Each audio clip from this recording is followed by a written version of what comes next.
What's up, guys? My name's Casey Washak, and this is the Rolling for Revenue podcast, your Jiu-Jitsu business podcast.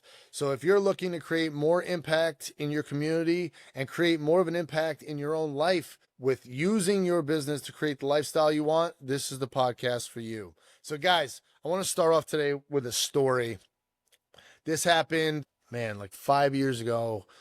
Right when I moved to Houston, I opened up a personal training studio, hired an amazing manager, and this guy was like Captain America, like 6'4", 250 pounds, solid muscle. His heart is the size of a basketball. This guy is a huge teddy bear, right? So we're a few months into the gym being open, and we're getting members.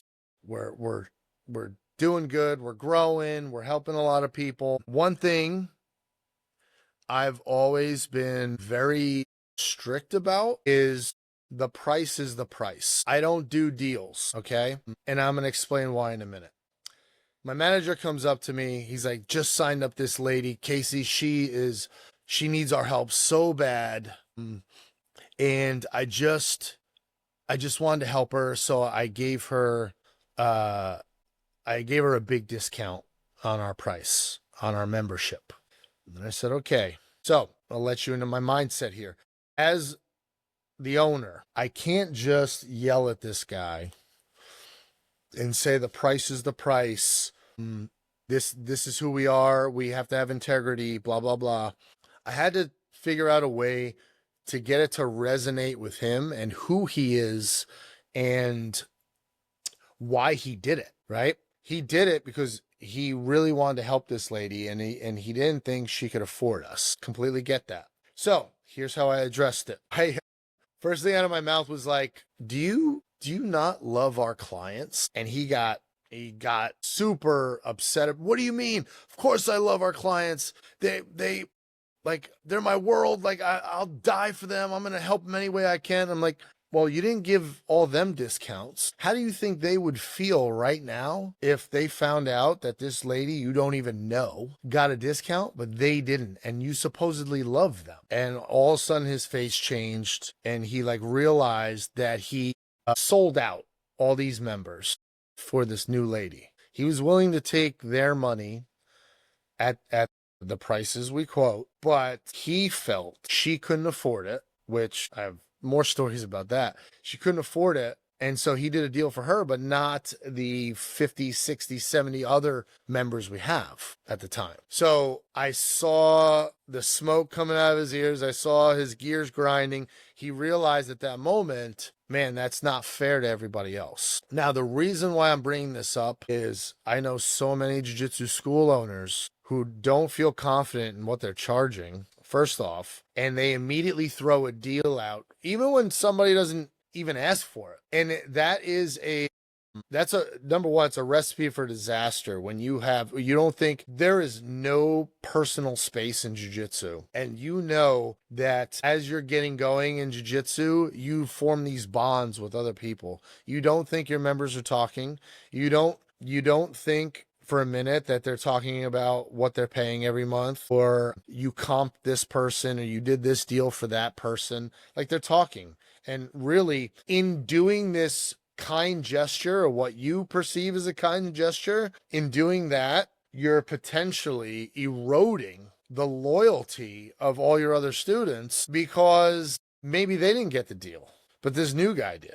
Why? Just because you didn't feel confident in saying this is our price, and actually that's kind of cheap for who I am and what I do for our members in our school. So I want to get this across to everybody because for whatever reason, this is so prevalent. Look, I belong to a ton of different schools, not a ton, but I've moved around and I've been to a bunch of different schools. And look, I don't turn down a deal, but I'm also pretty good at sales and reading people. And I know when you're not feeling confident and all I have to do is be quiet. So a lot of times I'll wait for you to start talking about your prices and be like, you know what? I'm going to waive the enrollment fee. I didn't say a word. I was fine with your enrollment. So this is the wild thing, guys. The wild thing is we shoot ourselves in the foot.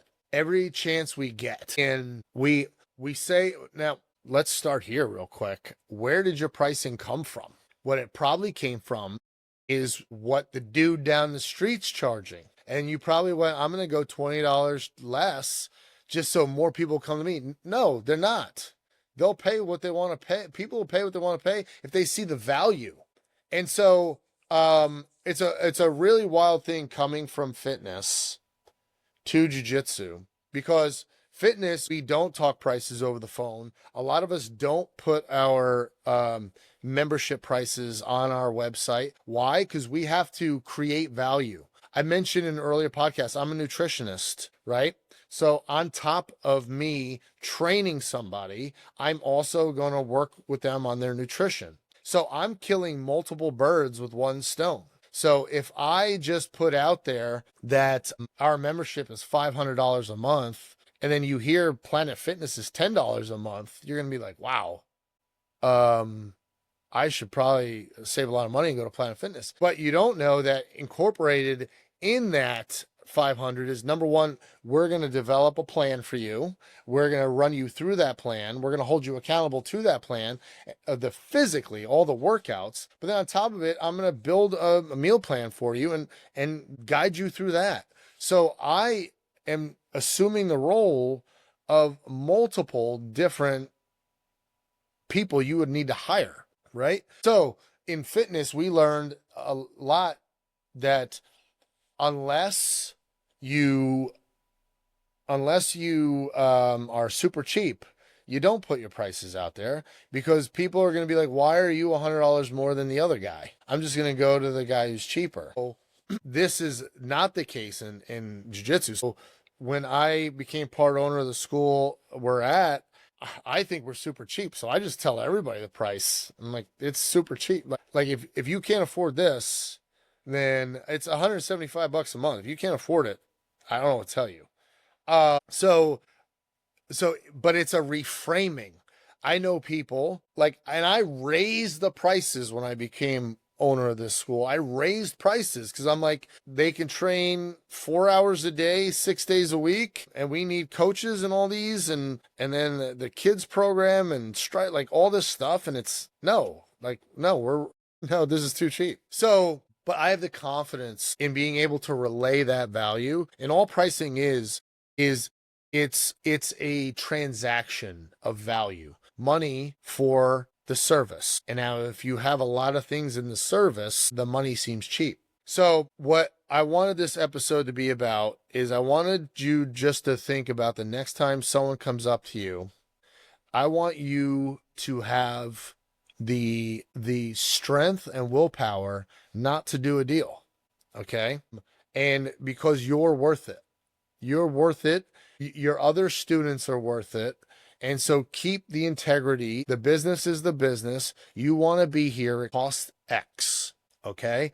If you don't, that's fine. And so I need to tell you this, 20% of the people you meet with should not join. If everybody's signing up without hesitation, you're too cheap. So if you're noticing, man, everybody walks through the door, just signs up, this is awesome. No, you're too cheap. So then bump it up. You need people to say no. Okay.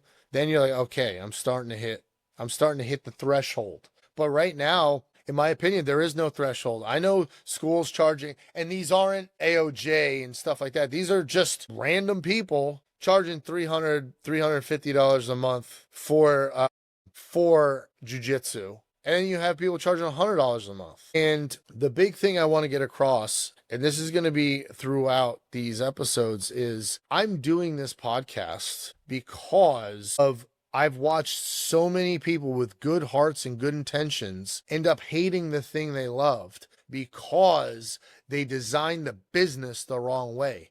They didn't design the business. They threw a bunch of stuff against the wall and said, this is my business. I ended up building a prison. I hate it. I'm getting out. And a lot of them, I know guys who've been doing jiu-jitsu like 20 years, and then they just got so sick of it that they went and took a job for one of their former students because they were just tired of the beatdown. And the beatdown is not necessary. The beatdown's happening because you just didn't get the business acumen necessary to run a successful business. Something like 90% of businesses fail in their first year, and then the next 10 years, 50% of all businesses fail. That's not good odds. So just because you're super passionate about jiu-jitsu doesn't mean you're going to be successful at jiu-jitsu. Okay? The business of jiu-jitsu, I should say. So guys, next time you want to do a deal, bite your tongue, tell them the price or prices, tiered pricing. That's another thing we're going to talk about. Tell them the prices, be quiet. You do an enrollment fee, it's the price. Here's the enrollment fee. Be quiet. Listen to what they have to say. They have questions that they need answered. They'll then relay them at that point in time, and then you can go dive deeper. The saying goes in sales, the first person to speak loses. So when you tell the price and the enrollment and you sit there, like I said, I make it a habit. You tell me the price, I'm just going to look at you. I'm going to look at the page. I'm going to look at you, and I'm going to wait for you to start looking around. And then you're going to say, well, you know what? I could waive the enrollment fee, and you're a veteran, so I'll give you a discount. And I'm watching you crumble. And I didn't say a word. So guys, jiu-jitsu is business. Business is jiu-jitsu. Okay? You have me in a choke and I'm holding out. All of a sudden, you're going to start second guessing. If you have that choke on tight, you're going to start readjusting, and that gives me an opportunity to get out of it, right? Just like with your pricing. I'm quiet. I'm not saying a word. You're sitting there. You're starting to wonder if I'm joining or not. So you start readjusting the prices, and most of the time I win just because I held out a little bit. So guys, just something to think about. But if you